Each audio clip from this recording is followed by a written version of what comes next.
Welcome back. Episode 28 of the Second Look Sports Show. Just two of us today.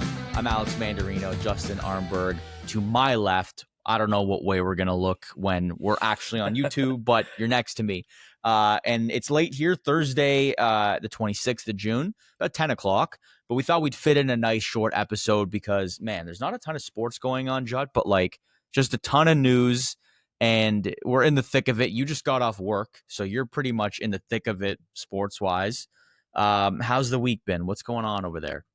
Pretty good. First, we have to give congratulations because we weren't last time we recorded. We were going into game 7 of the NBA Finals. So congratulations to the Oklahoma City Thunder and the two Canadians, especially Shai Gilgeous-Alexander and Lou Dort from Montreal and Hamilton. Congratulations to those two. Listen, Shai Gilgeous caps off one of the best seasons, I think. Yeah, undeniably one of the best seasons ever in NBA history.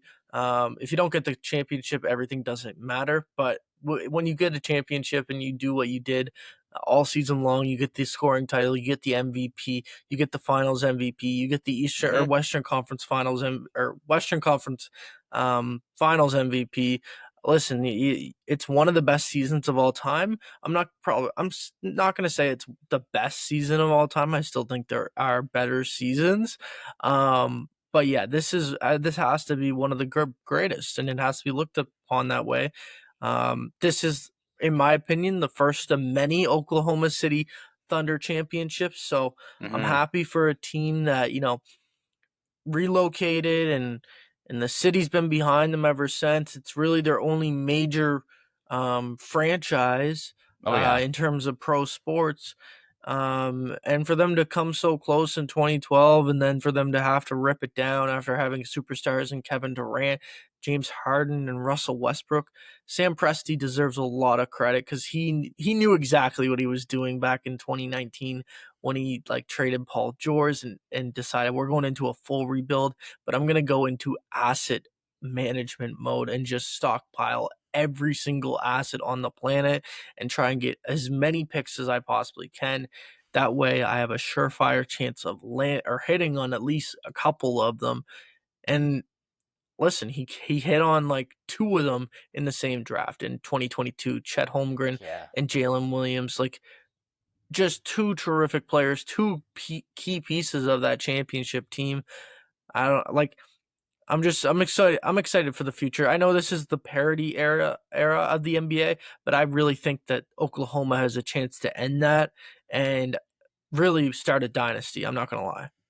Yeah, I think this will be looked at as, especially the fact that they went to Game 7 and they're still such a young team. They have a lot of assets still somehow. I think they were very close to getting the 6th overall pick in this year's draft. Yeah. If the balls fell where they did, obviously they didn't. But that being said, they still had a lot of success this season. When you look at that 22 draft, in the Chet Holmgren and Jalen Williams. Williams was obviously the lower of the two draft picks, and Chet Holmgren may have been the most consistent in the playoffs, but I think Jalen Williams, you can't really argue it. He had much higher ceiling. He had that 40-point game in Game 5, I think, where they took that game, Oklahoma City, tied a season high, but also a career high in points, and just completely dominated in that game. He's a big force. He seems like a really nice guy. If you've seen him interview, he's first strangely time just drinking alcohol, man. After the NBA Finals, okay, let's talk about that for 1 second because that was the most depressing championship celebration I've ever seen. I don't know if it's just the motto of the team. They just don't drink, which respect to them if they don't drink. But if to me, just thinking about this whole celebration, you look at 2 nights ago, or sorry, a couple nights before, you got the Florida Panthers, and then they go on an all-time bender, and then you have the lacklustrous, I guess, locker room celebration for the Oklahoma City Thunder. Were you disappointed, just looking at, oh, man, if I was in that room celebrating a championship, it's not looking like that right now? the Florida Panthers might still be going. Like they might No, they're still still be, a going. couple They're of them still are going. still Yeah, yeah. out at the Elbow Room or wherever, maybe back home No, wherever they live. they're on a trip now. They're like down in Mexico or what? I don't know where they are. Brad Marchand, like some private jet hooked them up. Like I don't know where they went, but they're still on a bender. Good. They deserve it. The NHL is, I think the Stanley Cup is the hardest trophy to win. That's another debate all in of itself. I don't want to get sidetracked, but I think it's hard because I kind of expected them not to celebrate too much. OKC.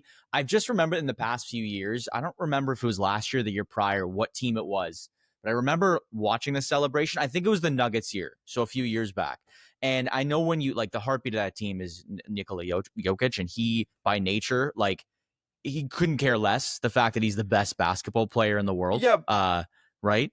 So I was just saying, like, he sets the tone for his team, and I don't really remember them going very crazy, at least They went, right they after. did. Well, But I'm saying like him and Jamal, right after they won. No, but him and Jamal jumped into the pool in the room afterwards. Yeah.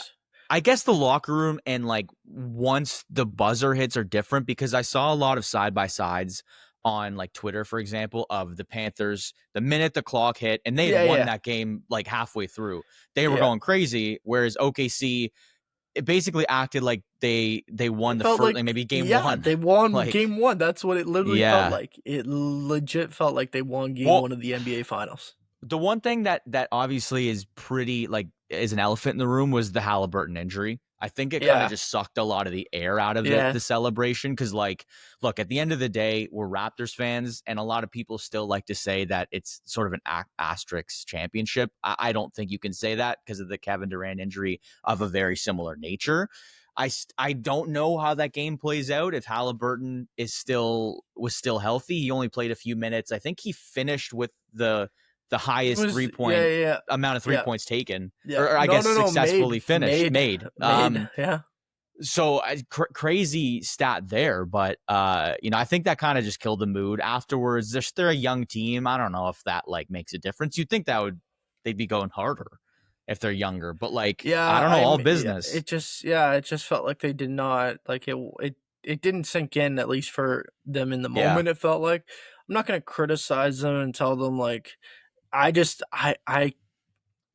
here, I'll put it this way. I don't understand how they win a championship, and it's like they're so monotone, it felt like. Yeah. Now, celebrate the way you want to celebrate.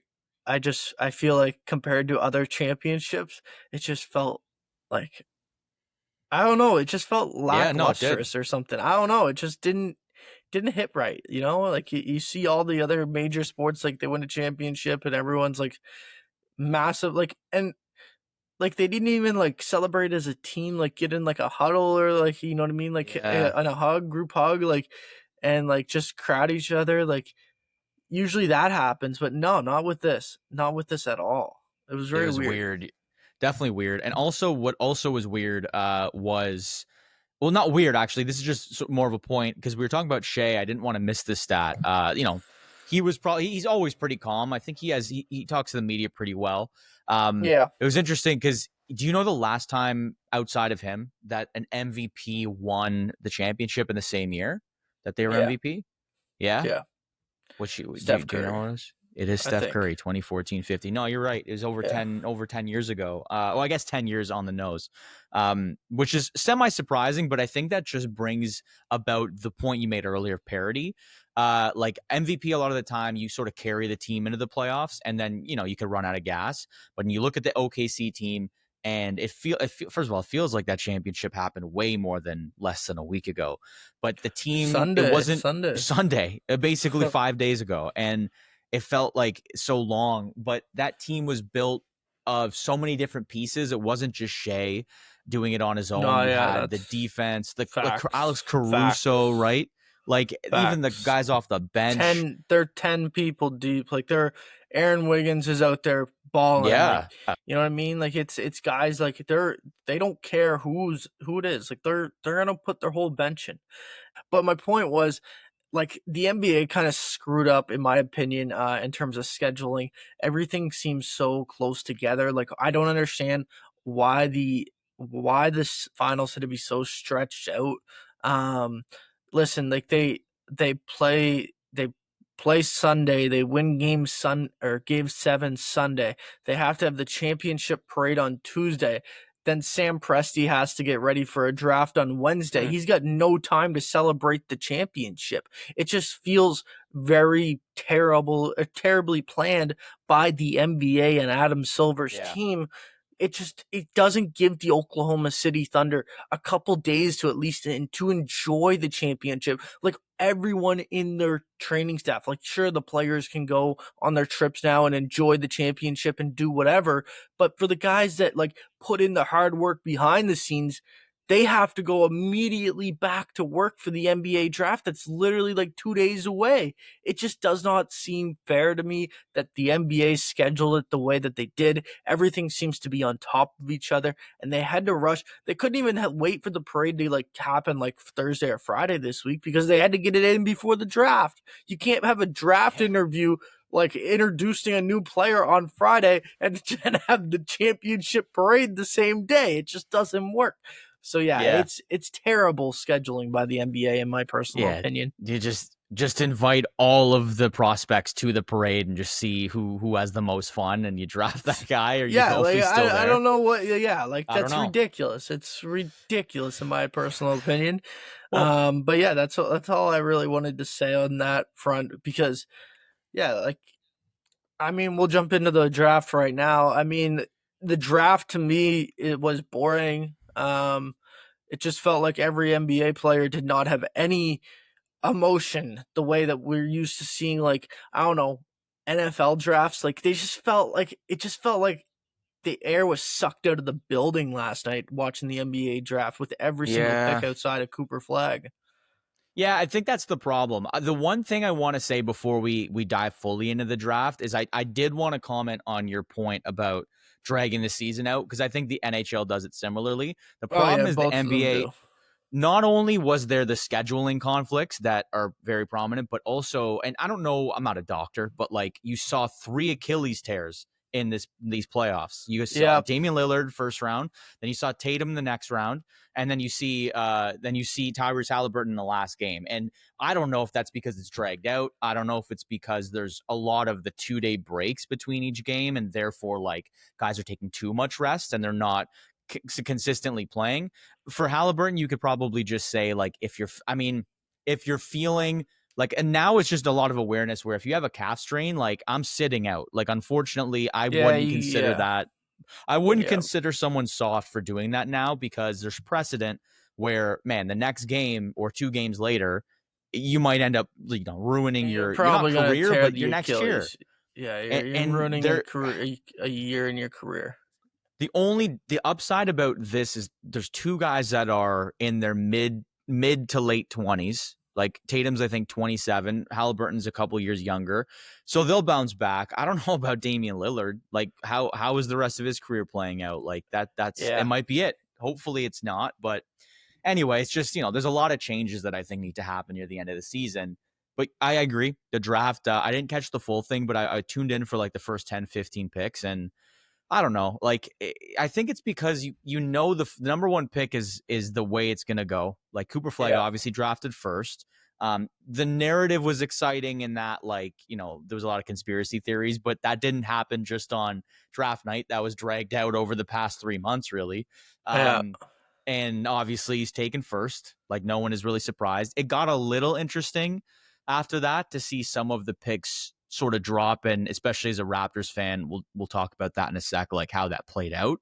But yeah, man, I agree. It wasn't that exciting. I don't know. Maybe it's just there's only 1 round. You're only seeing 30 guys drafted, but I guess the NHL is the same, and it still has a lot of excitement to it. I don't know what the NHL just felt like there was more excitement with the NHL, and it felt like there was more excitement with every NFL draft that I watched. Like the NBA draft just felt like, and it's not like every NBA draft, I feel that way. It was literally just that one. I don't know. It just did not feel like the same. It just felt like, it kind of felt like amateurish, like to me. It just didn't feel like an NBA level draft. Honestly, man, I wonder if it's because like you have the championship on Sunday, and then you kind of want like a couple of days off, more than a couple of days. You probably want like a couple weeks off before you get more NBA content. Like it builds up a narrative of like, oh, who's being taken? Like what's going on? There's no break Yeah, for you to be like, all right, maybe I need 5 days that's to true. process the end of the season. And then automatically you get the draft. Like Yeah. the NHL maybe had an extra week. So we'll see. I guess you're listening to this, everyone, on Friday tonight, if it feels. But all that to say, we'll find out. I wasn't that enthused. Now, what did make my ears perk up, of course, was the Raptors pick and the Yeah. subsequent fallout of said pick. So, Raptors 9th overall draft Collin Murray-Boyles from South Carolina, a forward. So that in and of itself, I think once his name was called, a lot of Raptors fans originally probably thought, "Oh my God, we got another forward." Right? Like we have the Chris Bouchers, we have like all of the, even the Mobos back there. You have Scotty Barnes, you have RJ Barrett now, add CMB. But before you could even react to that, it was pretty evident, at least from everyone's perspective. I was watching live. He audibly said like, Fuck, and shook his head. And then he goes and hugs his family. And I'm like, what is happening? Like, is Oh, this real? you thought like it was like a bad one? Like you thought he was I thought he was you like, thought he was pissed? crap. Yeah, like I don't want to go. That was my Oh, original reaction. no. Like I'll even say like Sarah, like my girlfriend Sarah, like we're watching the draft and I hear his name get called and I look down at my phone immediately to go search this guy up because I have no idea who it is. Right. And I'm trying to find out all the information. And Sarah goes, "Look, he just said the F word on TV. He doesn't want to be there." I'm like, "What?" She goes, "Yeah, he doesn't want to be there." I'm like, "Give it a minute. He just got drafted. He got drafted 9th overall. It's probably not like I don't want to be there. It's probably more so, oh my gosh, I just got drafted." That's what it was in terms of what we figured it out to be after he had to go through like 7 different interviews Oh my and God. repeat it Yeah. 7 different times to say, "No, I do want to be in Toronto." Like, I don't know. Every Toronto fan just freaks out because they think that no one wants to be there and no one is comfortable being in the city because That's it's an interesting Canada. take. Do you think that is just like an inferiority complex for the city? People just automatically think Oh yeah, that they 100%. don't take Toronto seriously? They just default to that. Like, oh Okay. no, they don't want to be there. Oh no. Oh no, we got to like the Vlad thing, just like everyone freaking out about that. And then he signs for $500 million. Like, it's just like you gotta get like everyone like sometimes like there are some players that come here and they don't like it. I mean, there's a lot of players that go a lot of places in the States and they don't like it. You gotta give it a little bit of time. And I know for a fact, like it just if he wouldn't have like addressed it in any of his interviews, maybe then you could say something and be like, Yeah. oh, maybe he doesn't want to be here. But the fact he went out and purposely made a point about it in every single interview that he did afterwards just tells me like it was just meant of like, oh my gosh, I was just drafted to the freaking NBA as the 9th overall pick, a pick he probably was not expecting to go at the beginning of I the think night. that's it. So, yeah, that's where it comes down to for me. I think he had said after in multiple interviews, one thing he took away, one thing that was a fact was I think it was the first team he worked out for was the Raptors. So he was kind of like full circle moment sort of thing. Like, oh man, like, I didn't think this would come to fruition. He's probably doing his research and thinking like Common Maluak, a big center from South Sudan, is probably the likely choice. I think a lot of Raptors currently are thinking that the Yeah. Raptors missed on that pick. I don't know Yeah. enough to make a comment. I know that they need center help. That's all I know. But I with this kid, I just want to give the Yeah, go ahead, Collin go ahead. Murray-Boyles some flowers because if for some reason he's not happy to be here, there aren't actually of late a ton of players that have actively said like I don't want to play here. Like you have Kawhi who just wanted to go to LA. You have Goran Dragic. Okay, take it Yeah, easy. Like no one really cared. no one cared about that. He was the most public, but this kid's from South Carolina. He's 20 years old. He probably hasn't been north. He may have never been to Toronto. He might not have ever been even close. So he's from the South. played there. I think it's just like you're not used to being drafted maybe to a team up there. And I'm just saying if he's not pumped to be here, I don't know. But Yeah. like a lot of the players, like Scotty Barnes played at FSU and he loves it here seemingly. Like there's a lot of players. You have RJ Barrett, who's from the area, Mississauga, who can easily be like, hey man, let me take you around, show you the good spots. And I think like the culture that Masai has built here, it seems like a lot of players want to be here. And if they don't, he knows it immediately and he'll ship them off. So if you're a Raptors fan, I think give this kid a chance. I think he's great on both sides of the ball. He's a pretty safe pick from what I hear. But at the end of the day, you kind of want that. It's great to take risks, but on the defensive side of the ball, I hear is very, very strong.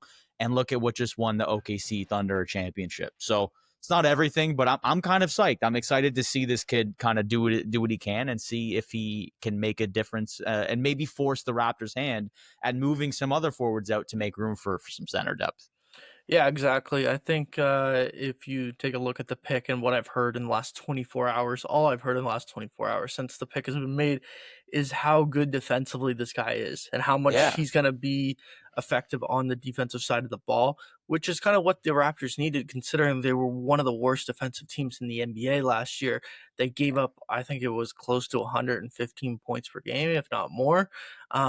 It was ridiculous how much they were giving up. And yes, they were decent down the stretch, but the one thing I always like talk or remember is like you got to give a player a little bit of time to get acclimated to the city.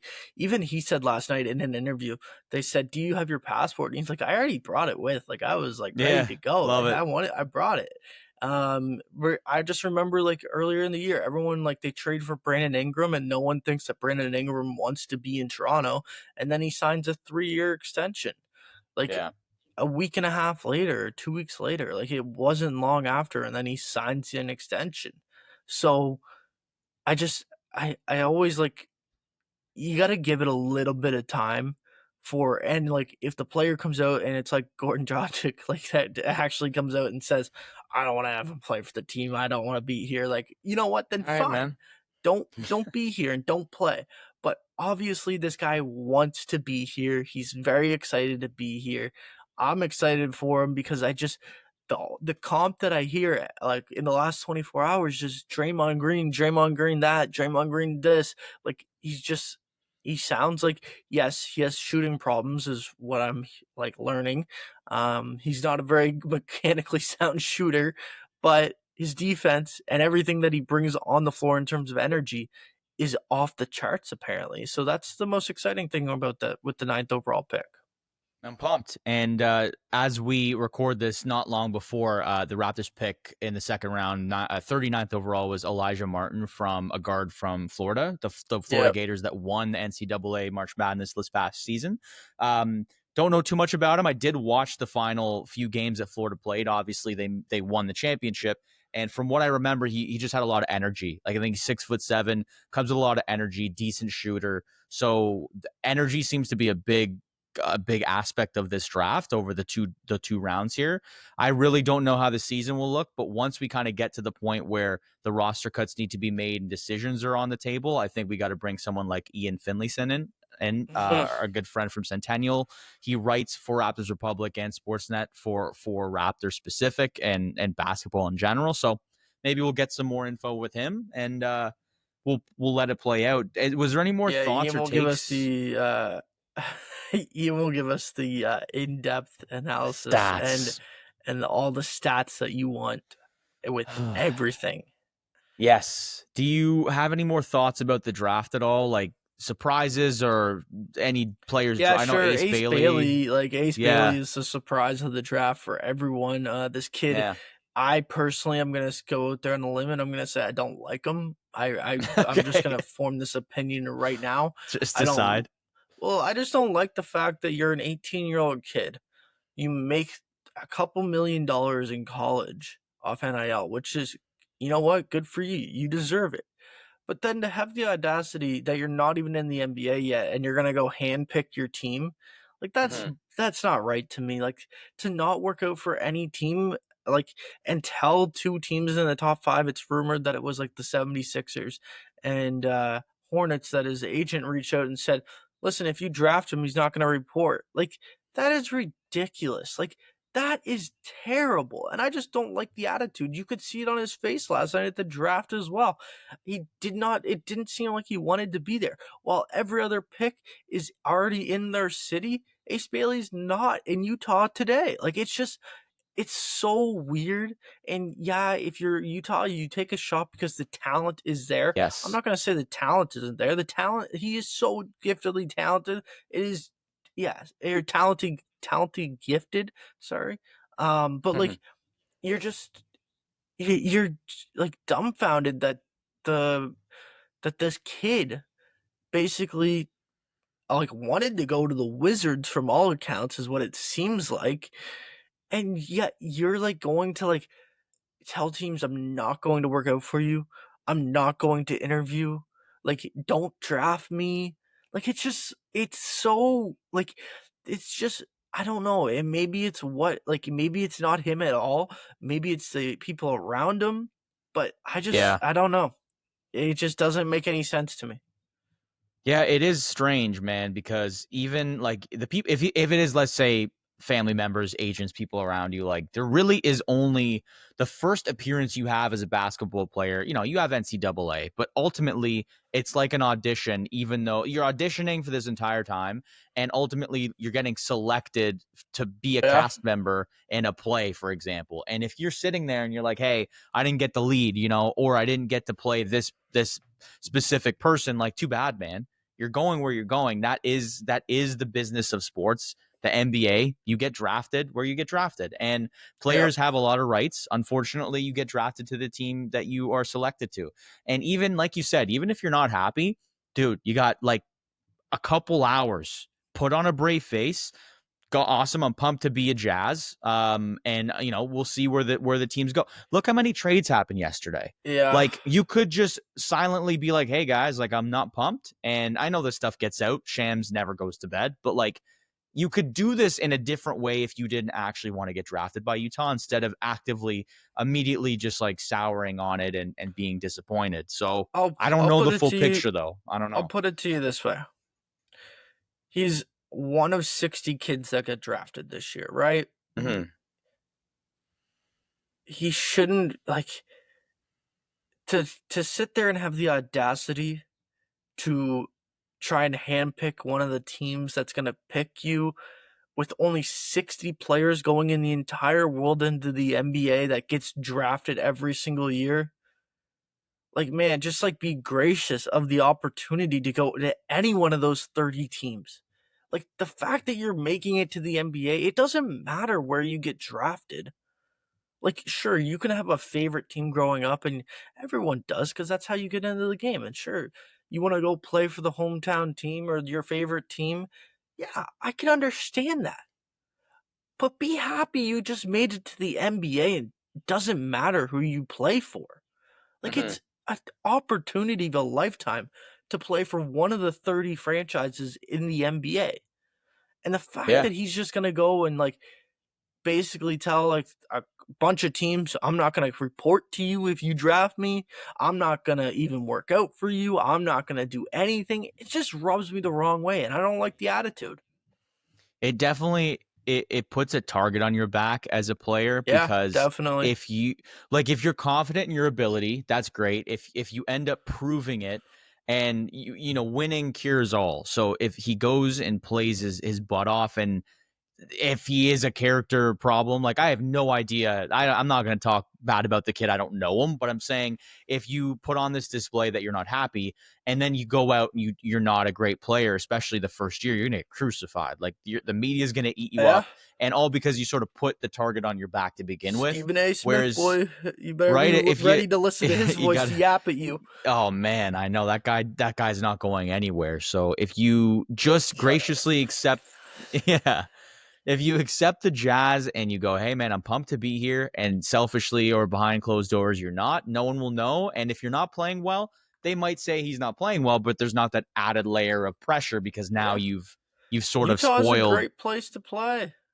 It It is. They have a seems like great it. owner. Brian Smith is a wonderful Yeah. owner. I don't understand if you don't want to play with the Jazz, then you know what? I bet you they'll probably get 5 first friggin' rounders for you because they go for nothing in the NBA nowadays. Oh, it's crazy. I Yeah. know. Talk about a guy like Kevin Durant who's Yeah. never happy getting traded for all that and 5 second round picks. So, but I did want to transition from Utah to Utah, because from one player who wasn't happy where he's playing and now he's in Utah to a player who basically got drafted by Utah and is not happy, to a player that hopefully is happy in Utah, is JJ Peterka in the NHL, right? We're talking good Ryan Smith transition there. I didn't pull Yeah. it off perfectly, but we're in the Big night NHL for now. Utah last night. Big night. Yeah, super late. Like, I was in bed, ready to go to sleep, and I just took a quick look at my phone, right? Same. And JJ Peterka, Buffalo Sabre, RFA, couldn't come to terms with Kevin Adams and the Buffalo Sabres. He made it fairly clear he didn't really want to play here, wanted to change his scenery. He is traded to Utah, and the return is very much up for debate. So we can get into that now. Michael Kesselring, 25-year-old right-handed defenseman, going to Buffalo, along with Josh Doan, the son of former, basically legend in Arizona, Shane Doan. Oh, yeah. Decent third-line sort of prospect as per now. Now, a guy like Michael Kesselring seems to be the main piece here from what I'm reading, and he's got a bit of bite to him. Still young. We talked off camera about right-handed D. Those don't grow on trees. And he could slot into the top 4 depending on how he's used in Buffalo. What did you think of this trade return, like, immediately? And have your thoughts changed, or you kind of feel the same than your first reaction? Immediately, I'm like, this is like Taylor Hall for Adam Larson type.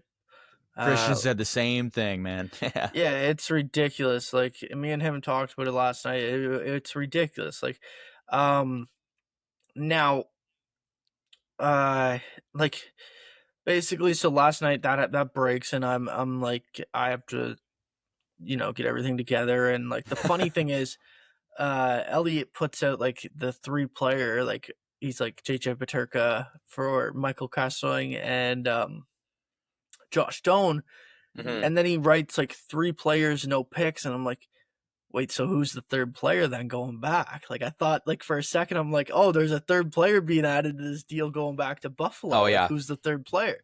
And then I waited 2 minutes, and then I realized there is no 3rd player. It's just those 2. Those are the 3. It's a fleece. It is a fleece. That was my initial reaction. Like, Kevin Adams, I don't know how he has a job today. I just don't. I don't get it. I feel so bad for Buffalo Sabres fans. It is ridiculous what has happened to this franchise year after year. You know, you'd think they would learn from trading away young, great players that turn into superstars. No, they apparently did not once again.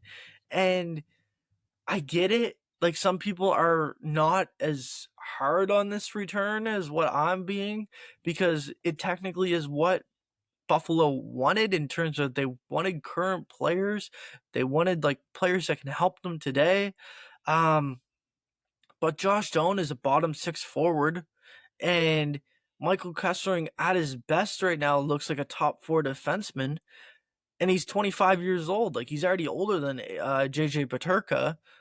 Like, I don't understand how you can sit there and you can say, that's our best trade piece. We were expecting, like, we'd set the market with him at such a high level, apparently.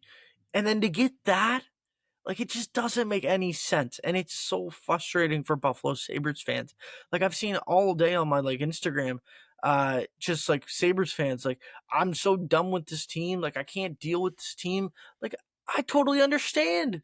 Like, if your GM's making deals like that, like, how can you compete to win?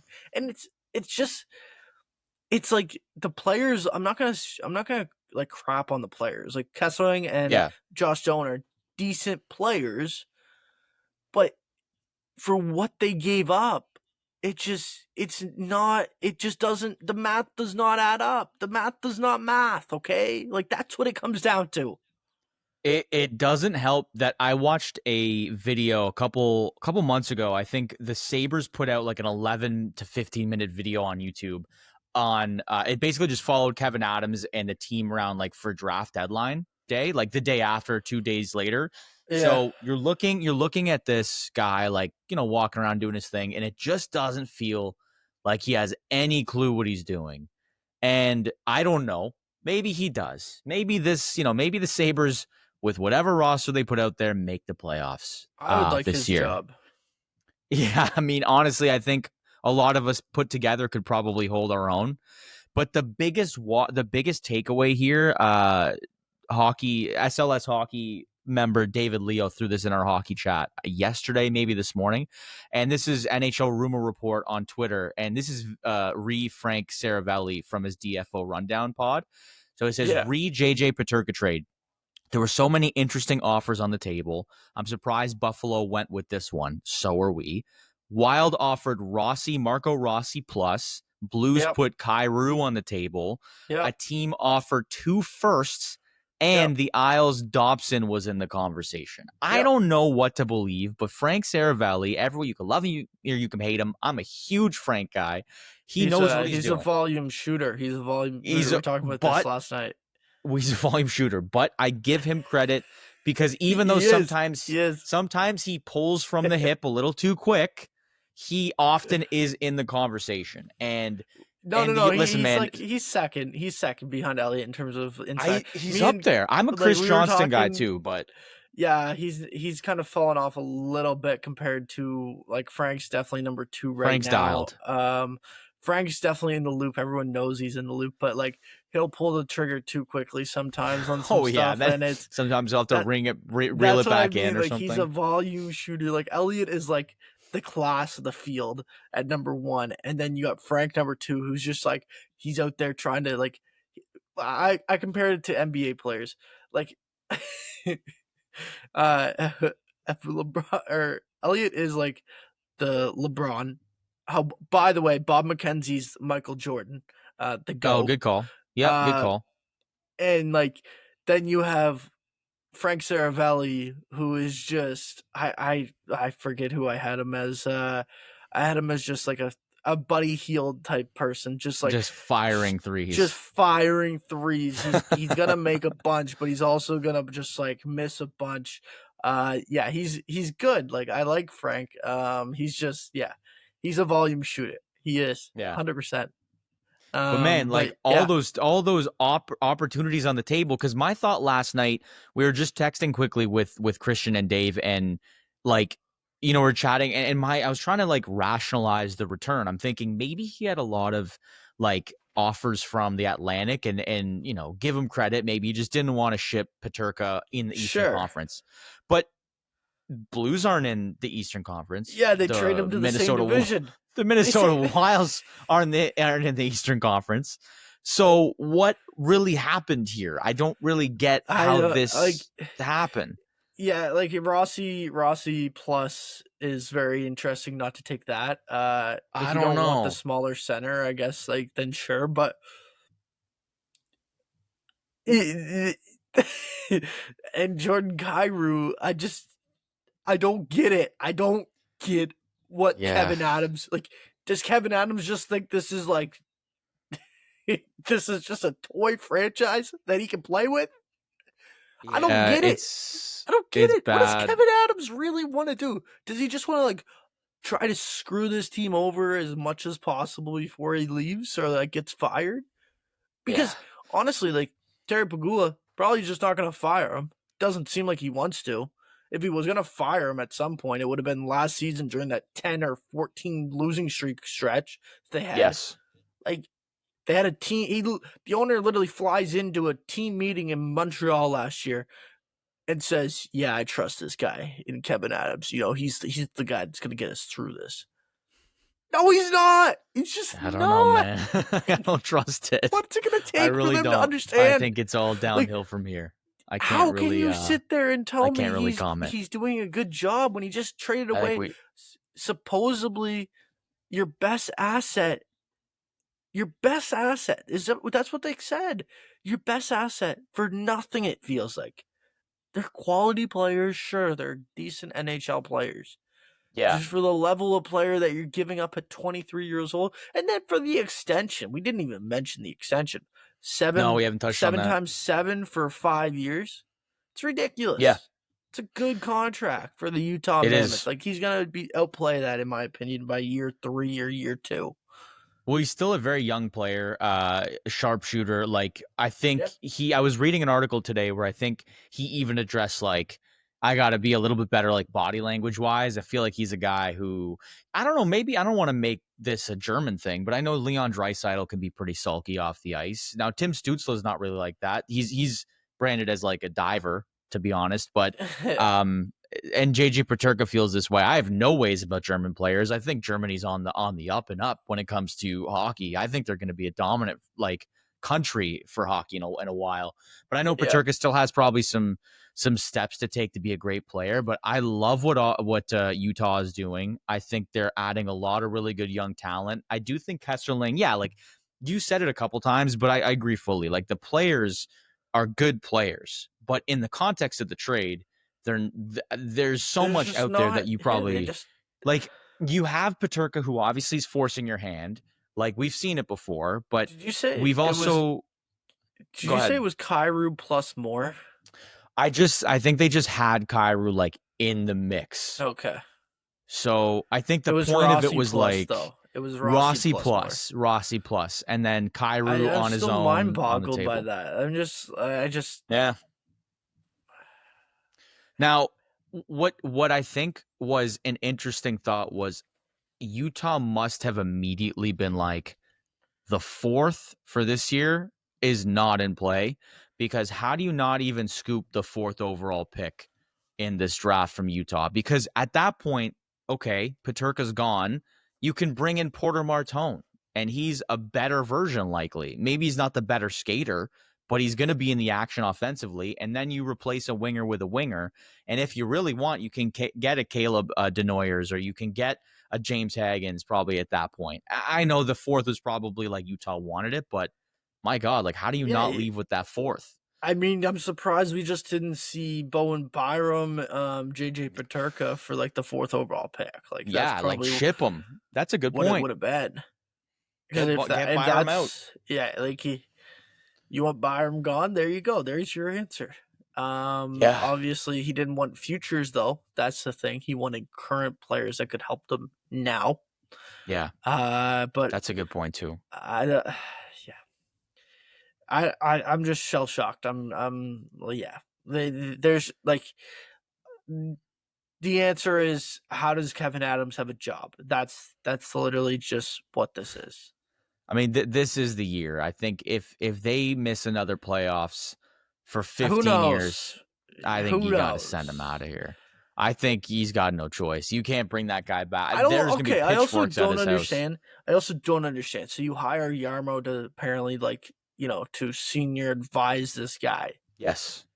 And help him out and get him through this. So obviously he takes this deal to Jarmo.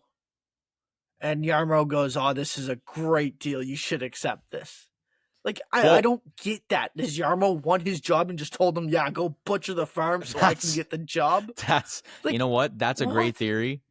My theory, I didn't even think of that. That might be a valid point. And he goes, "Yeah, make this trade. It'll be a great trade." That's not a valid point. The point, no, I just don't understand how Jarmo went, like, approved, like how the guy that's supposed to be smarter than Kevyn Adams to come in and advise you, let you pull the trigger on that. If Kevyn Adams didn't have Jarmo, maybe, you know what? Then fine, go shoot your shot and go do that. But how do you take this to the board and say, "Yeah, guys, I have a trade here for Michael Kesselring and Josh Stone," and they go, "What are you gonna give up?" "Oh, just a little asset, JJ Peterka." "Oh, this is a great trade, boys. Let's make our date now." Like, come on. Oh my God. So your thought, and this is a take, I like it. Jarmo goes, "Yeah, buddy, great call. Go make the trade." And then he goes home and he tells his wife or his kids or whatever, "I'm going to be the new general manager of the Sabres tomorrow." That could be one. Or Kevyn Adams, I just looked at their age. Kevyn Adams is 50. Jarmo Kekalainen, I thought he was older. He's only 58. But maybe they have a conversation. It's like 9 o'clock. And Jarmo goes, "All right, we'll have a conversation in the morning. We'll go through these offers, and see what happens." And Adams goes, all good, buddy. Go have a nice sleep. It's 11:45, and Kevin Adams goes, you know what? F that. I'm pulling the trigger. When old Yarmo is in bed. You know what? I don't know, dude, but I could see it happening. Yarmo wakes up. What the hell did we do? Like, I'm quitting after a month on the job, dude. Because Oh my my God, gosh. I Yeah. love both theories. That's incredible. I don't get It it. is. I do. I feel for Sabres fans. Growing up, I mean, I've been a Leafs and Sharks fan my whole life. I did have an affinity for the Sabres growing up just because they're local. They had like the Danny Brières, the Chris Drury's, the Yeah. Pominvilles. I like the team. And I feel so bad for that fan base, especially You Bills have fans to. too. You have to. Like, they're so close. The Sabres are not at all. Yeah. We'll see how their season plays out, but obviously they're not done. They have the 9th pick, so maybe they make some noise there. We can do a couple more quick topics. I know that the rumor is in the NHL that the NHLPA and Gary Bettman and the crew are likely to announce a new CBA, which would be like an unprecedented early CBA Yeah. announcement ahead of the draft. So you guys Mm-hmm. might be listening to this. It could be signed.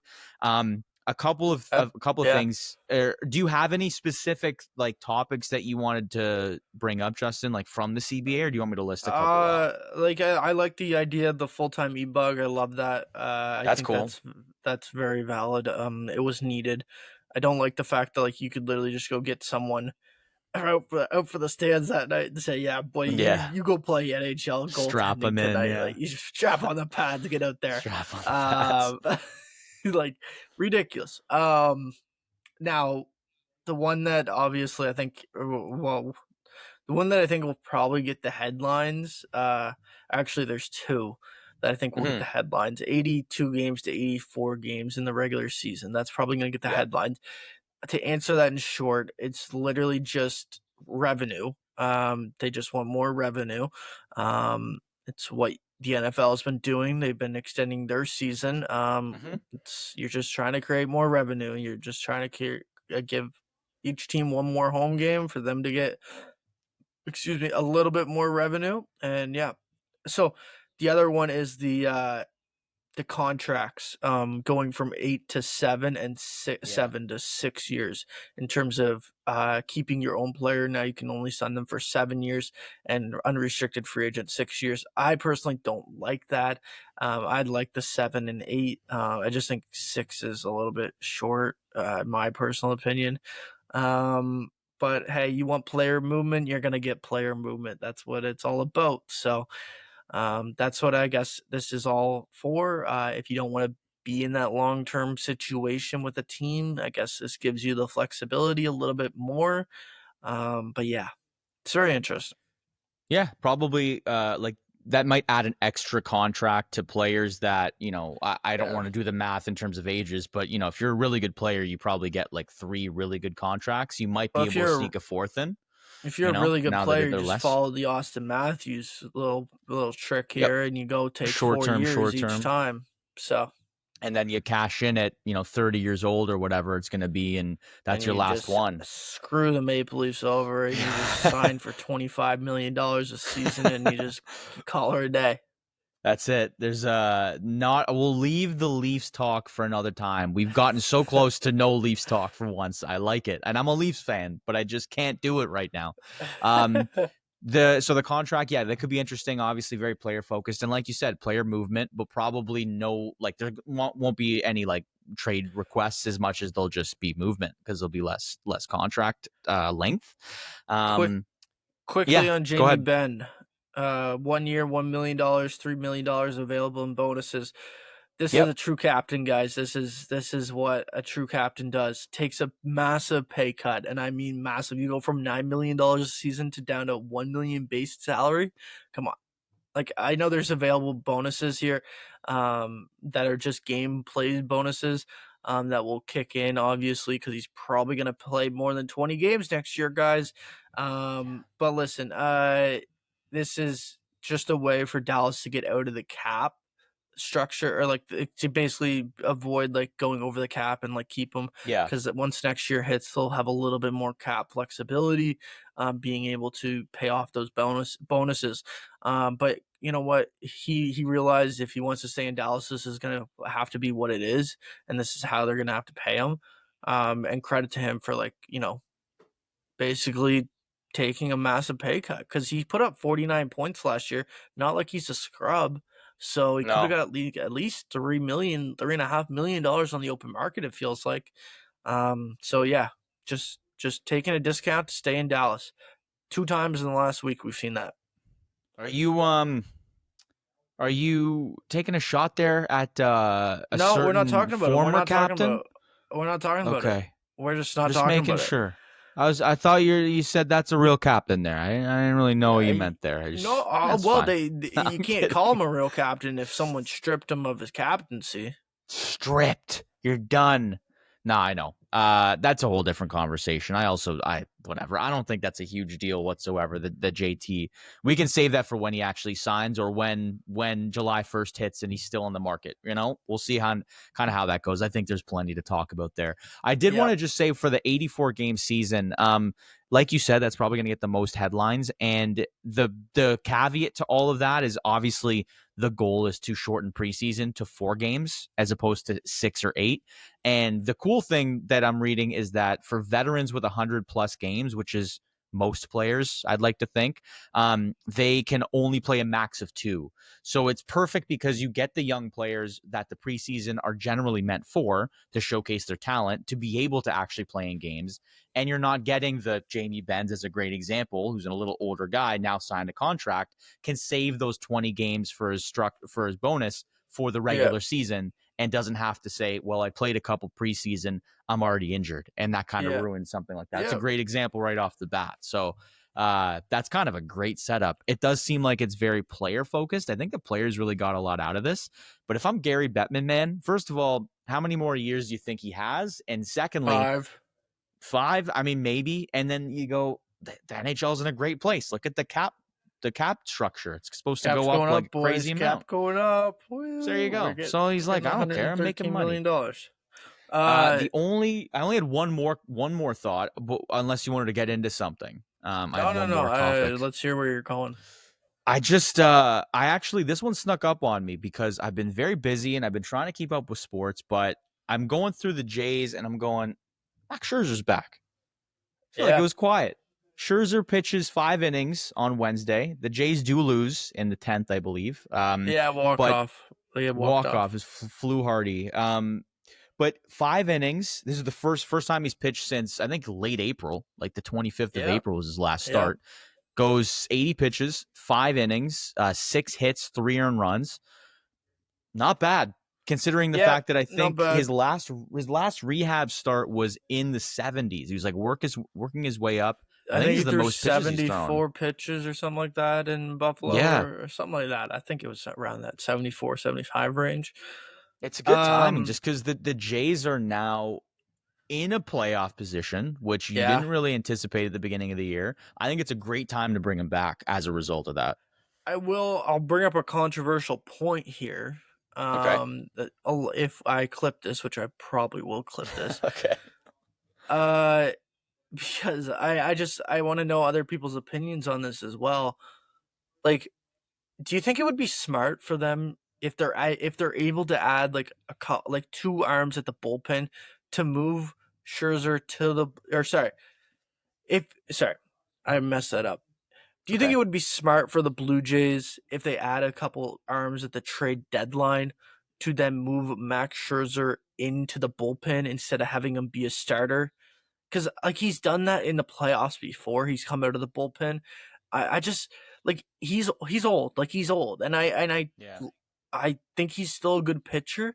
But like if this team's really gonna compete for the playoffs, maybe like getting him like on a longer at a 2-3 innings, like that might be the maximum like value where you find like he's like efficient, or like the most efficient.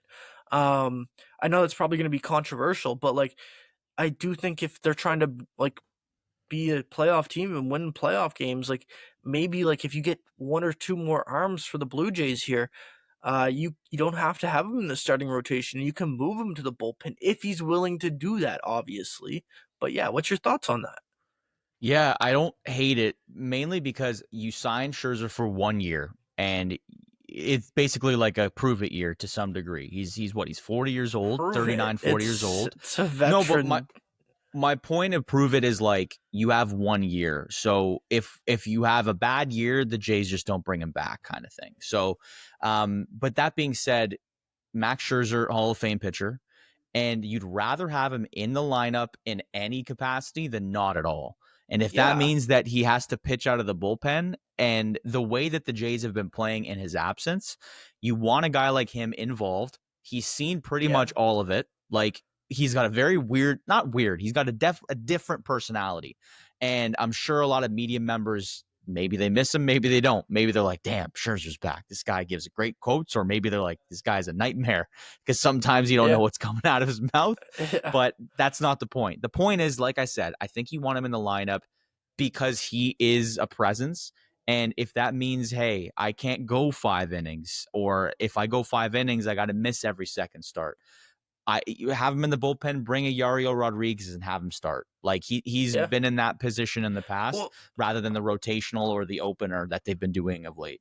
yeah, I'm not even saying like start Yariel. I like Yariel in the bullpen. I just mean like if you add like another starter or two starters to this lineup, you can have the flexibility of like moving Scherzer to the pen, and like for the bullpen that like it's it's good, but it's been running like deep because they've been using Yes.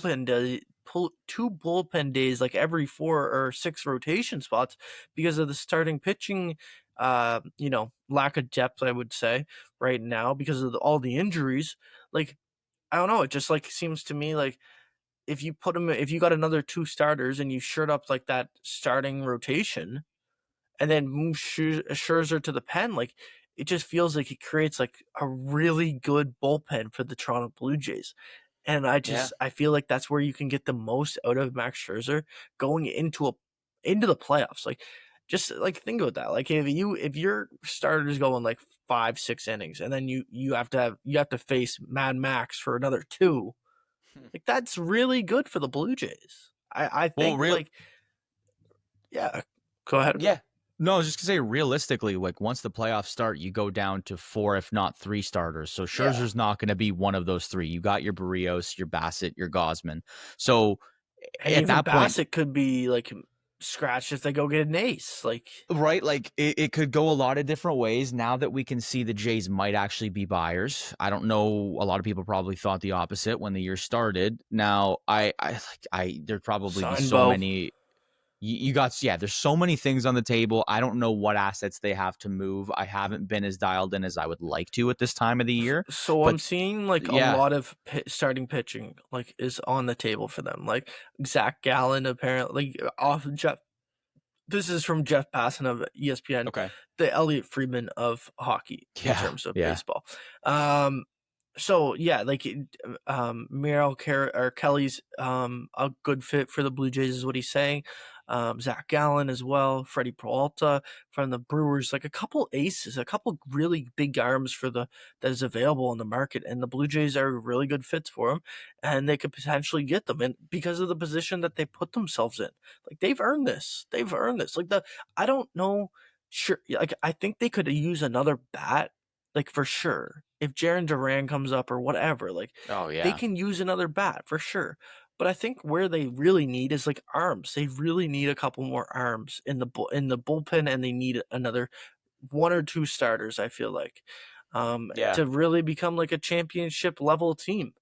They're I they're do think it's there though. I do think it's They're there. making noise. Yeah. Like you got the bar. We talked about it a couple episodes ago. Like the Addison Barger, that's a great story. Alejandro Kirk, amazing story, especially with Yeah. the deal he signed in the offseason. Rose some eyebrows to some people, raise some eyebrows.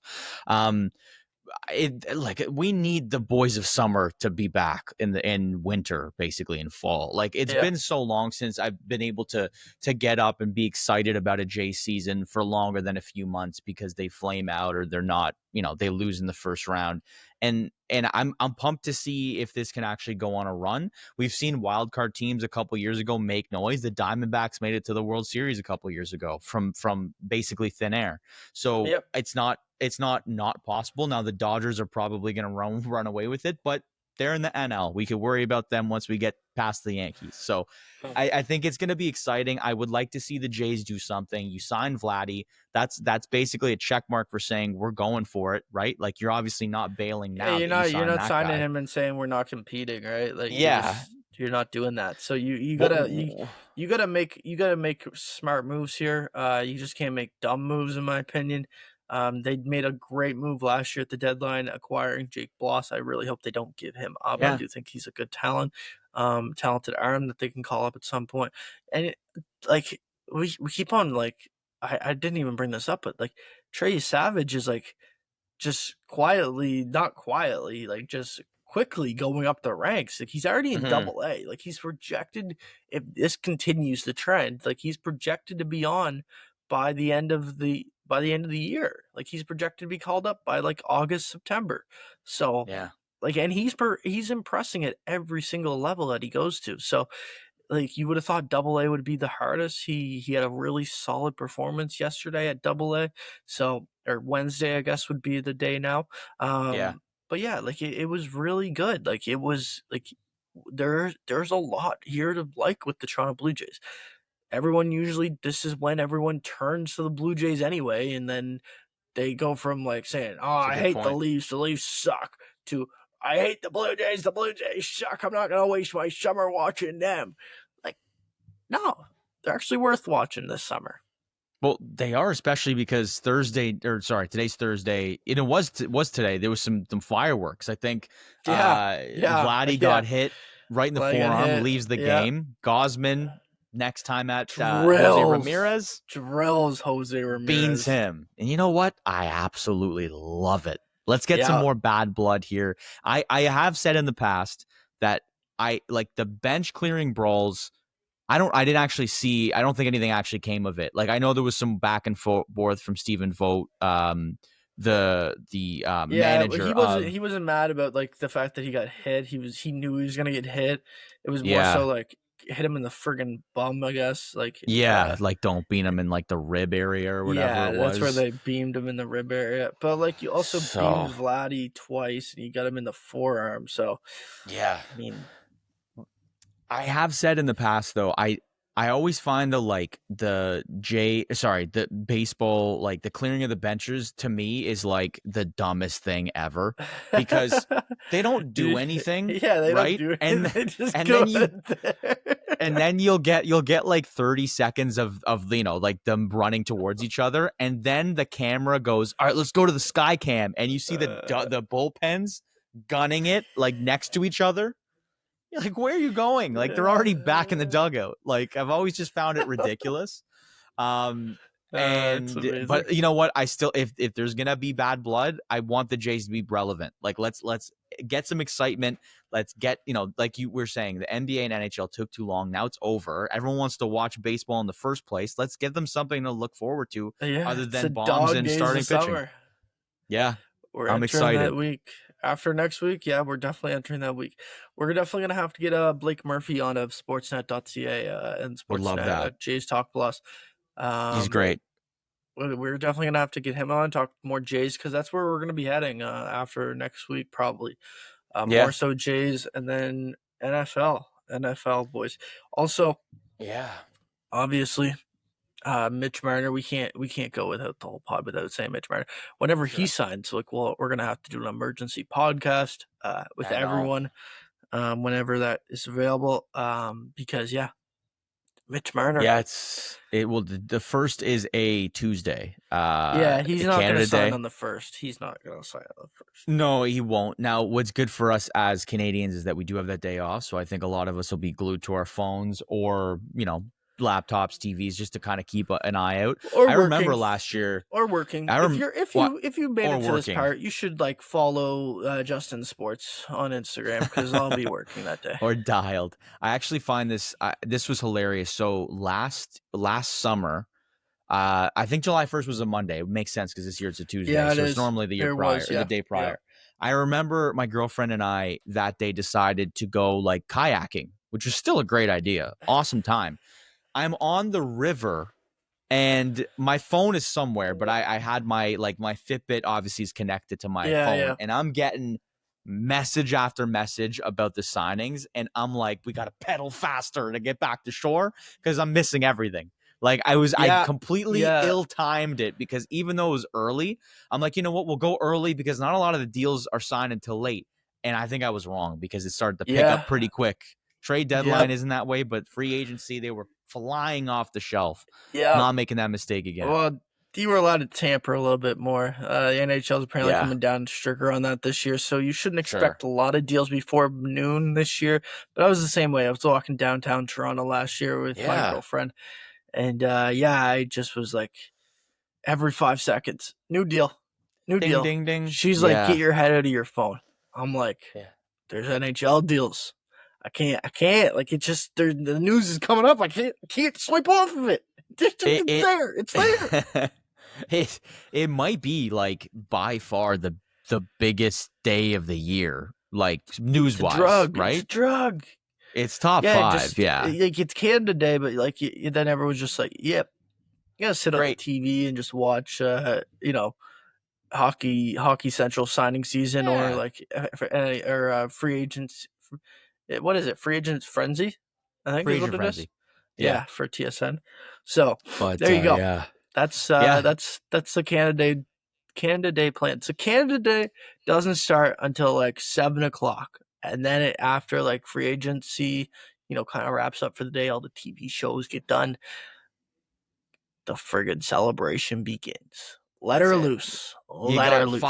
Fireworks at night, and hopefully fireworks during the day is your team signing a good player. And hopefully for Leafs fans, you could be drinking in happiness that night, or you could be drinking in sorrows.